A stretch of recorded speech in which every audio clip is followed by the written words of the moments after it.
नमस्कार। तो इंतज़ार खत्म हो चुका है, जिसकी सभी सनातनियों को बहुत ही बेसब्री से एक तरह की ललक थी कि कैसी होगी रामलला भगवान श्री रामचंद्र जी की मूर्ति, प्रतिमा, विग्रह। तो अब ये आपको जानकर खुशी होगी कि ये प्रतिमा अब लगभग आपके सामने है। और ये कैसी होगी, इसे किसने बनाया है, ये आज के प्रोग्राम में हम डिटेल में बात करेंगे। आज रामलला विराजमान के मंदिर समिति ने बताया है कि सब तैयारियां पूरी हो गई हैं और कल से विग्रह की, श्री विग्रह की प्राण प्रतिष्ठा की तैयारियां शुरू हो जाएंगी 16 जनवरी से। और 21 तारीख को और 22 तारीख को जब रामलला विराजमान के दर्शन होंगे सबको, तो 2 दिन के लिए 20 और 21 तारीख को रामलला में दर्शन जो हैं वो अभी जो विग्रह है उसके दर्शन बंद किए जाएंगे, क्योंकि प्राण प्रतिष्ठा के लिए जो निहित हमारा जो कर्मकांड है, जो हमारा पूजा विधान है, वो सारा पूरा होगा। क्योंकि प्राण प्रतिष्ठा का मतलब ये है कि जो मूर्ति है निर्जीव, उसमें जीवंत उसको बनाने के लिए उसमें प्राण डाले जाते हैं। और ये काम इस बार बहुत ही प्रकांड विद्वान, प्रकांड पंडित वाराणसी से आकर कर रहे हैं। तो ये इस तरह का आयोजन 22 जनवरी को जो रामलला विराजमान के दर्शन सबको होंगे और खोल दिए जाएंगे, मंदिर का एक तरह से उद्घाटन हो जाएगा।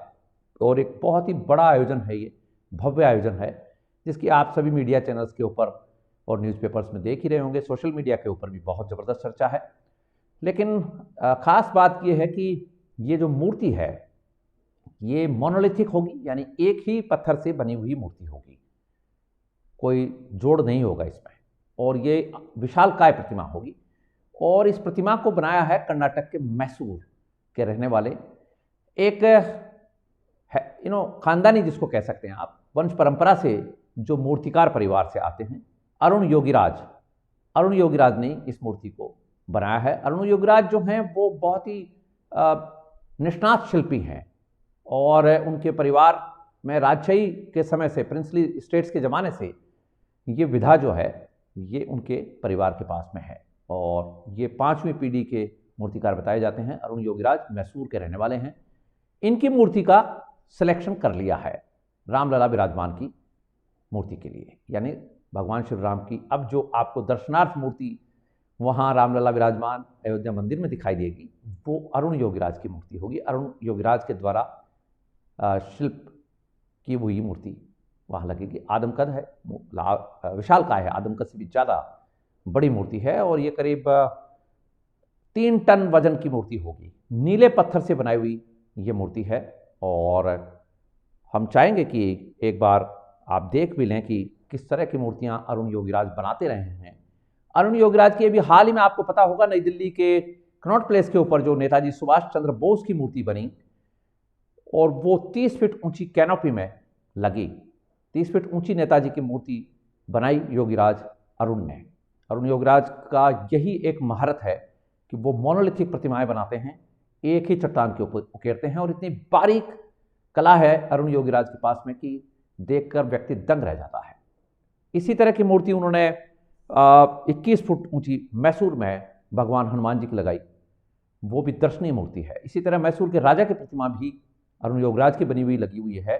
और इसी तरह की एक मूर्ति केदारनाथ में आदि शंकराचार्य की अरुण योगीराज ने बनाई। ऐसे अरुण योगीराज के हाथों से घड़ी हुई ये भगवान श्री रामचंद्र जी की प्रतिमा जो है ये वहाँ अयोध्या में लगाई जा रही है। तो इस तरह का ये भव्य आयोजन, और भव्य आयोजन के बीच में ये भव्य प्रतिमा लगेगी नीले रंग की। ये नीलाभ जो आभा है उसको लिए हुए ये विग्रह होगा, श्री विग्रह होगा भगवान श्री रामचंद्र जी का। इस विग्रह को इस तरह से तैयार किया है अरुण योगीराज ने कि भगवान श्री राम अपने पूरे शौर्य के साथ भी नजर आए। यानी भगवान श्री राम कोदंड धनुष धारण करते हैं तो वो वीर लगते हैं, लेकिन ऐसा भी लगे कि वो भगवान विष्णु के अवतार हैं, सौम्य हैं। भगवान विष्णु को आपने कभी भी रौद्र रूप में नहीं देखा होगा। भगवान विष्णु सौम्यता लिए हुए हैं, मुस्कान लिए हुए हैं। लेकिन भगवान श्री राम जब रावण से युद्ध करते हैं तो रौद्र रूप में आते हैं। वो कुपित होकर भी बोले, राम सकोप तब भयविन होय न प्रीत। ये गोस्वामी जी लिखते हैं रामचरितमानस में। तो सकोप, लेकिन विष्णु हमेशा शांत मुद्रा में रहते हैं। महाराज भृगु का दृष्टांत जो है हमारे वाङ्मय में बड़ा दिलचस्प दृष्टांत है, जिसमें भगवान विष्णु अपने शैया के ऊपर लेटे हुए हैं और कमल शैया जिसको कहते हैं, और यही लोटस जो है, कमल जो है भगवान श्री राम के पैरों में होगा और इसी कमल के ऊपर भगवान श्री राम का ये विग्रह होगा। तो भगवान विष्णु क्षीर सागर में लेटे हुए हैं भार्या लक्ष्मी के साथ, और महर्षि भृगु को ऐसा लगा कि कौन देवता ऐसा है जिसको क्रोध नहीं आता है, इसकी परीक्षा की जाए। वो गए, भगवान शंकर के पास भी गए, ब्रह्मा जी के पास भी गए, लेकिन क्रोध आया उनको।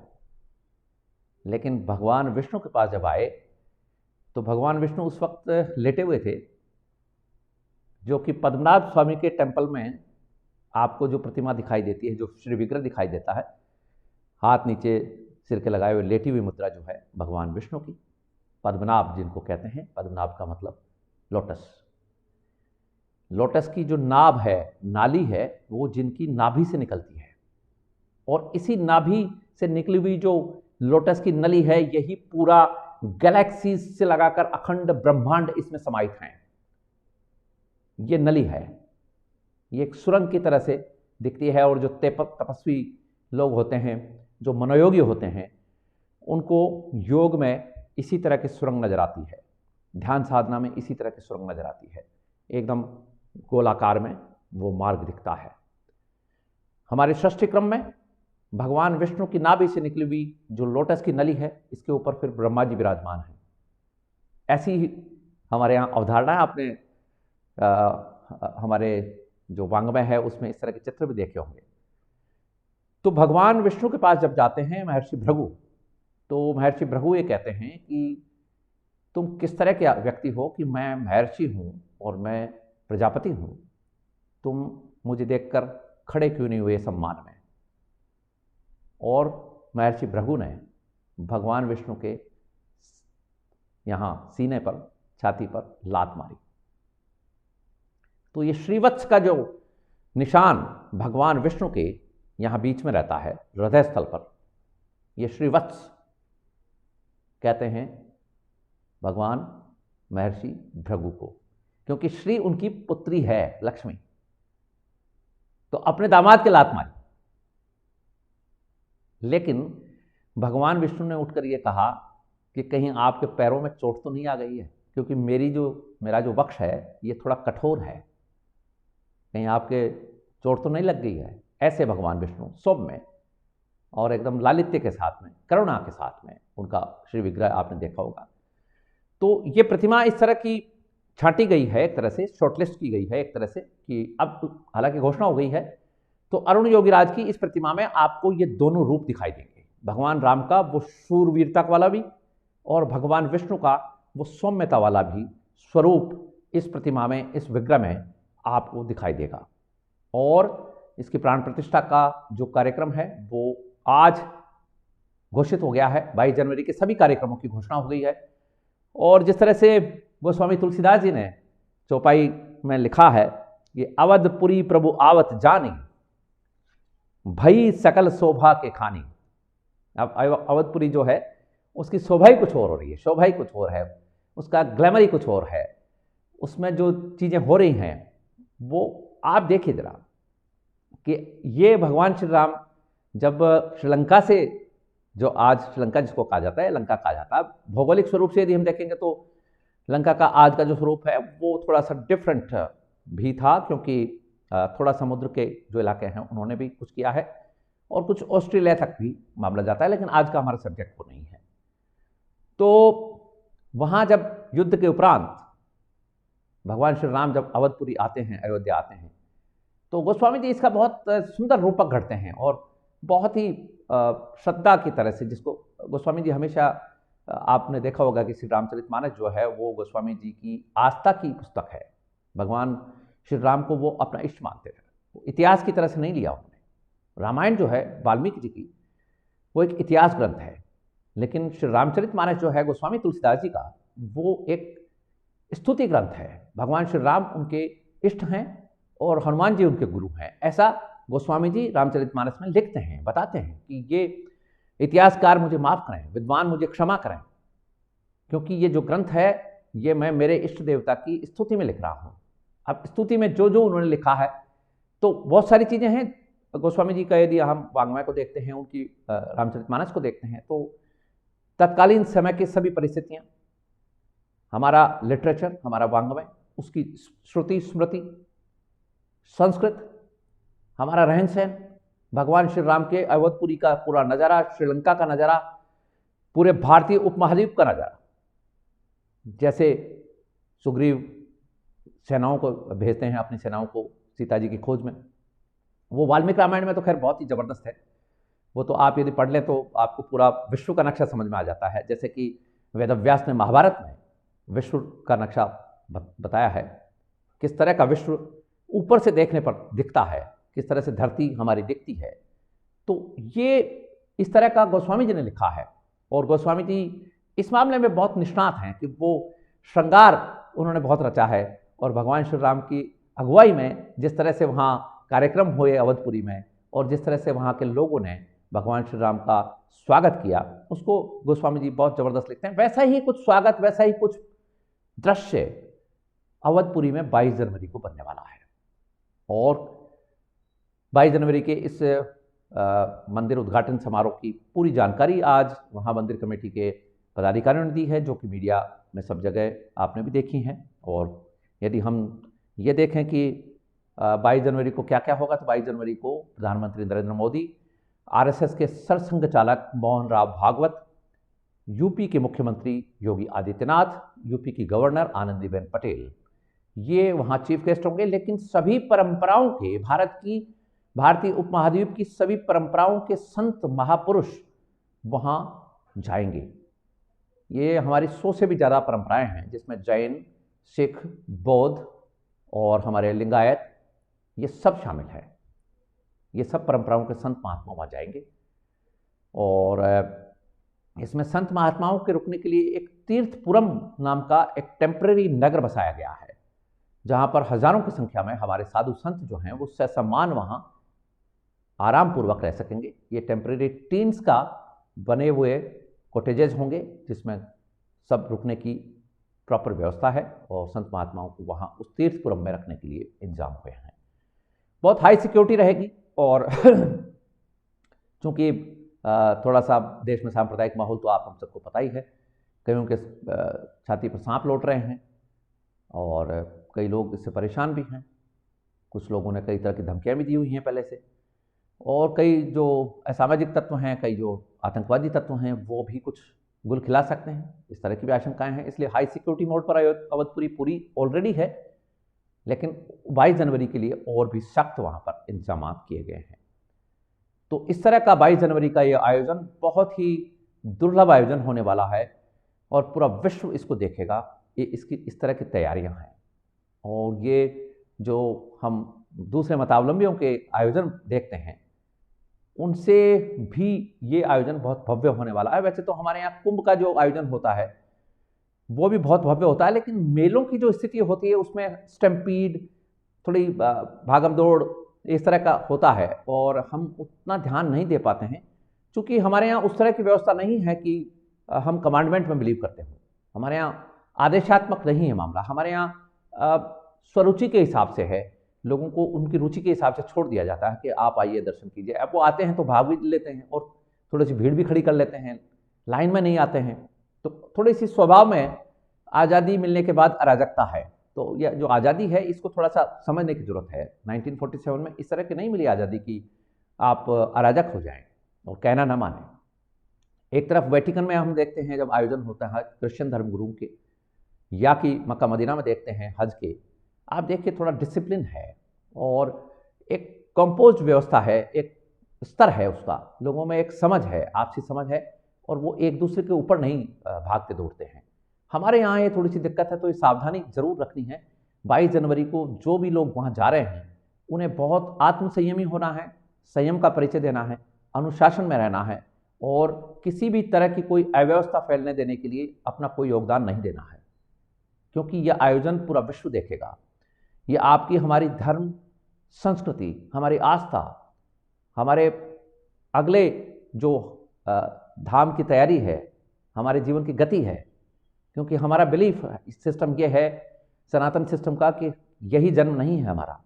हम जन्म जन्मांतर में बिलीव करते हैं, पुनर्जन्म में बिलीव करते हैं, आत्मा में हमारा विश्वास है, मोक्ष हमारी सदगति है, मोक्ष हमारी परम गति है। इसलिए ये ध्यान देने की जरूरत है कि जब मोक्ष की हम बात करते हैं तो हमें परलोक जाना है, और परलोक जाना है तो फिर इस लोक में कर्म अच्छे करने हैं। ऐसा नहीं कि हम कुछ भी कर लें और हमें कोई रोकेगा नहीं। जो लोग परलोक की अवधारणा में नहीं जीते हैं उनके यहाँ डिसिप्लिन देखिए आप जरा। जो ये सोचते हैं कि ये जब विश्व समाप्त होगा तब उनकी सदगति होगी, लेकिन हमारे यहाँ ऐसा नहीं है। हमारे यहाँ आदि काल से चला हुआ है और आदि और अंत नहीं है इसका। हमारी सृष्टि का विधान ये है कि इसका न कोई आदि है न कोई अंत है, ये अनवरत रूप से चल रही है। कोई एक दिन ऐसा कयामत का या जजमेंट का डे नहीं आएगा। हमारे यहाँ तो अनवरत चल रहा है, आते रहते हैं, हम जाते रहते हैं। ये सफर है, ये यात्रा है। तो इस यात्रा में आप थोड़ा ध्यान रखें कि कहीं ऐसा ना हो कि वहाँ जो व्यवस्थाएं हैं उनको हम नकार दें या अव्यवस्था में बदल दें। तो ये आपको ध्यान रखना है। लेकिन ये जरूर है कि आयोजन बहुत ही भव्य होने वाला है, और जिस तरह की प्रतिमा का चयन हुआ है, ये प्रतिमा नीलाभ आभा वाली है, जो भगवान श्री राम के बारे में कहा जाता है कि वो सांवले रंग के थे, और भगवान श्री कृष्ण भी, भगवान जो अवतार हमारे यहाँ हैं, तो ये नीलाभ आभा है। अब ये बात अलग है कि ये सांवला और नीलाभ में फर्क है। अब वो अंग्रेजी में कहावत है कि ब्लू ब्लडेड, ये ब्लू ब्लड क्या है? तो भगवान है स्वयं जहां, तो वहां ब्लू ब्लड की क्या औकात है, क्या बिसात है? वो तो कुछ भी कर सकते हैं। भगवान का रंग तो वैसा ही होगा जो भगवान का होगा। आप हमारा रंग थोड़ी होगा। हाँ, वो मनुष्य देह में आए हैं, लेकिन उनका तो स्वरूप अलग ही था। तो वो स्वरूप इस प्रतिमा में आपको देखने को मिलेगा। ये प्रतिमा भगवान श्री राम को उसी तरह से दर्शाती हुई मिलेगी। ये आप देख सकते हैं, अरुण योगीराज ने जो प्रतिमा बनाई है, वैष्णवी तिलक। और ये जो अरुण योगीराज हैं, ये भी भगवान की कृपा मानिए, आपकी MBA किए हुए हैं, लेकिन अपने पुश्तैनी काम में, मूर्तिकला में वापस आ गए हैं। न केवल वापस आए हैं, बल्कि बहुत ही जोरदार तरीके से आए हैं। इस वक्त यदि विश्व की बात करें तो यूनाइटेड नेशंस के चेयरमैन तक इनके कारखाने को विजिट कर चुके हैं। प्रधानमंत्री नरेंद्र मोदी इनकी नेताजी सुभाष चंद्र बोस की मूर्ति देते हुए इनसे मिल चुके हैं।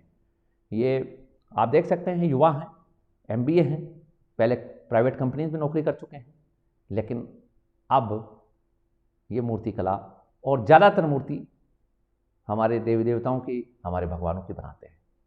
तो आशीर्वाद है इनके ऊपर। और अब जबकि रामलला विराजमान की मूर्ति, यानी भगवान श्री रामचंद्र जी की मूर्ति अरुण योगीराज के हाथ की बनी हुई होगी, तब आप सोच सकते हैं कि इस व्यक्ति की लोकप्रियता का, इसकी पॉपुलरिटी का क्या हाल होगा, एक कितना बड़ा सेलिब्रिटी होने वाला है।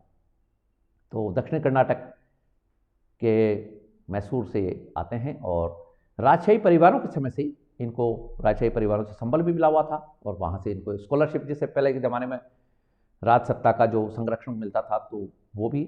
हालांकि मूर्तिकला में जयपुर शहर भी बहुत विख्यात है, और यहाँ संगमरमर से बनी हुई प्रतिमाएं ज़्यादा बनाते हैं, लेकिन वहाँ मोनोलिथिक चट्टानों का जो इस्तेमाल है, बड़ी चट्टानों के ऊपर जो काम होता है, वो जयपुर में कम होता है। तो कर्नाटक में चूंकि वहाँ मंदिर भी विशालकाय है, 100 मंजिल के मंदिर हैं, तो प्रतिमाएं भी बड़ी बनती हैं, तो परंपरा की भी बात है। अभी हमने आपको बताया कि 30 फीट ऊंची नेताजी की एक ही चट्टान पर उकेरी हुई मूर्ति, तो ऐसी मूर्तियां दक्षिण में ज़्यादा बनती हैं। तो ऐसी मूर्ति आने वाली है, और काशी से आए हुए पंडित मूर्ति का मंत्रोच्चार के साथ में प्राण प्रतिष्ठा का काम कराएंगे। साथ ही मंदिर का जो उद्घाटन का काम है, इसमें भी जो मुहूर्त निकाला है वो काशी के ही पंडितों ने निकाला है। तो मुहूर्त भी शुभ मुहूर्त है, 22 जनवरी का, और इस दिन ये सारा काम होने वाला है। यदि हम और आगे बढ़कर बात करें तो इसका जनता में बहुत एक अजीब सेंटिमेंट है, एक अजीब इमोशन है। तो ये बात मतलब आप जहाँ भी जा रहे हैं ना इस वक्त हम सब ये सुन रहे हैं कि अयोध्या में भगवान राम की प्रतिमा का अनावरण होने वाला है, मंदिर का अनावरण होने वाला है, ये सब चर्चाओं में है। कहाँ कहाँ से क्या क्या गिफ्ट जारी हैं भगवान राम के लिए। ये गिफ्ट्स का जो मसला है, ये आप यूँ न समझें कि कोई नई परंपरा है। ये भगवान श्री राम जब अयोध्या में आए लंका से, लंका विजय के बाद, तो भगवान श्री राम को इस तरह के उपहार वहाँ के लोगों ने पहले भी दिए थे, अवधपुरी के वासियों ने। तो ये परंपरागत है, इसलिए ऐसा नहीं कि कोई नई कोई व्यवस्था हो रही हो। तो ये जोरदार बात होने वाली है। और यदि हम आज जो मंदिर ट्रस्ट के महासचिव हैं चंपत राय, इन्होंने मंदिर निर्माण कार्यशाला में ही प्रेस कॉन्फ्रेंस की है और ये जानकारी दी कि प्राण प्रतिष्ठा का जो मुहूर्त है वो काशी के प्रकांड विद्वान गणेश्वर शास्त्री द्रविड़ ने किया है। साउथ से आते हैं, काशी में रहते हैं। कोई लोग कहते हैं ना कि दक्षिण भारत और उत्तर भारत अलग अलग है। आप देखिए जरा, पंडित जी कहाँ के हैं? साउथ के। रहते कहाँ हैं? काशी में। और प्राण प्रतिष्ठा का जो कर्म है, जो प्राण प्रतिष्ठा का पूरा आयोजन होने वाला है, वो वाराणसी के महंत लक्ष्मीकांत दीक्षित करेंगे। ये जानकारी उन्होंने दी है। और 22 जनवरी को दोपहर में 12:20 से 1 बजे तक का प्राण प्रतिष्ठा का मुहूर्त निकाला गया है। ये मुहूर्त दिया है गणेश्वर शास्त्री द्रविड़ फ्रॉम काशी, वाराणसी। ये इस तरह से शुभ काम हो रहे हैं और भगवान श्री रामचंद्र जी अब सदियों के लंबे इंतजार के बाद अपने घर में, अपनी जन्मभूमि में विराजित होंगे। आप सबको बधाई, और आप सबको इस बात के लिए ढेरों बधाई कि भगवान श्री राम अब अपनी नगरी में आ रहे हैं। नमस्कार।